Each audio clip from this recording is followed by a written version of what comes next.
ఒక గోవు సృష్టిలో అంత గొప్ప ప్రాణి. గోవు ఎందుకు వచ్చిందంటే అధికార భేదము ఆశ్రమ భేదము లేకుండా పరబ్రహ్మాన్ని చేతితో ముట్టుకుని స్పృశించి సేవించడానికి వీలుగా బ్రహ్మగారి సృష్టిలోంచి రాని ప్రాణి గోవు. అది చతుర్ముఖ బ్రహ్మగారి సృష్టిలోది కాదు. ఒకప్పుడు దేవతలు యజ్ఞం చేస్తే యజ్ఞకుండంలోంచి ఆవిర్భవించింది. ఓ యజ్ఞంలో హవిస్సు ఇవ్వాలి అంటే అధికారం చూస్తారు, కానీ గోవుని సేవించాలి అంటే అధికార భేదం ఉండదు.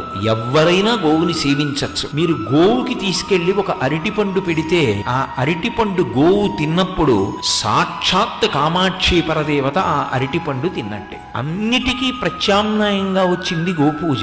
ఎవరైనా చెయ్యొచ్చు, ఎవరైనా ముట్టుకోవచ్చు, ఎవరైనా అరటిపండు పెట్టచ్చు. మంత్రం లేకపోయినా కూడా మీరు దానికి కాస్త పృష్ఠభాగంలో పసుపు రాసి బొట్టు పెడితే అది లక్ష్మీదేవి పాదాలకి రాసిన పసుపు పెట్టిన పారాణే అవుతుంది.